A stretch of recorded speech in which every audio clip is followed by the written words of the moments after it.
Dentro de lo que son las actuaciones de la banda de Gaites Candás, yo creo que se pueden distinguir, o que distinguimos siempre cuando hablamos de ellas como banda, varios niveles. Uno es el nivel local, el nivel de Candás o de Carreño, de las actuaciones que la banda realiza en todos los eventos y fiestas de Candás y del resto de parroquias del concello, tanto la banda como la bandilla. Luego están las actuaciones a nivel de Asturias, pues, en todas las fiestas, festivales, etcétera, en las que se requiera la banda o que se contrata. Y luego están las que se hacen, tercer nivel sería por el resto de España, porque la banda tiene estado en todas las comunidades autónomas, tanto peninsulares como no peninsulares, como Baleares y Canarias, vamos. Y luego están las internacionales, tanto en Europa como, que ya son un montón de países en los que tiene estado la banda, diferentes festivales, como algunos que te lleven más lejos, como cruzar el charco, Argentina, Uruguay, República Dominicana, o incluso Asia, como consecuencia de estar tantas veces y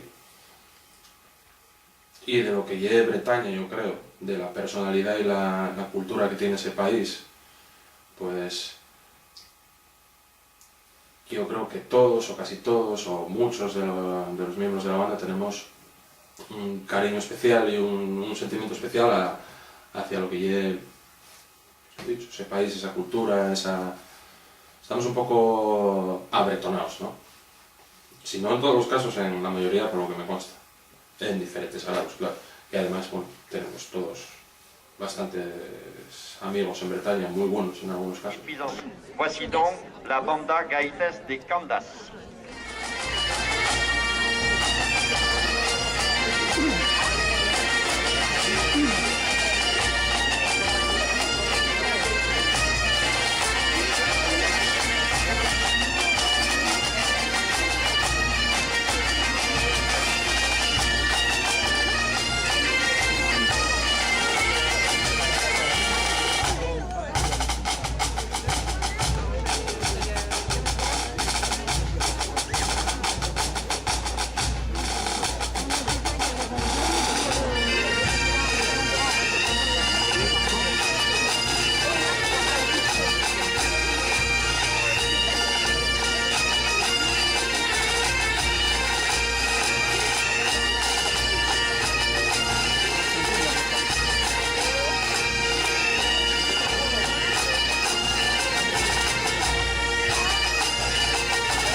Luego hay anécdotas que no tienen que ver con cosas a lo mejor tan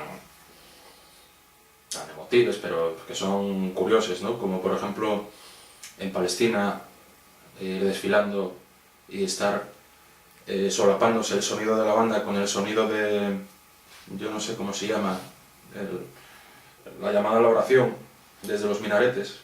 Esas dos cosas, pues bueno, pues dan un resultado que te llama la atención. Ese solapamiento.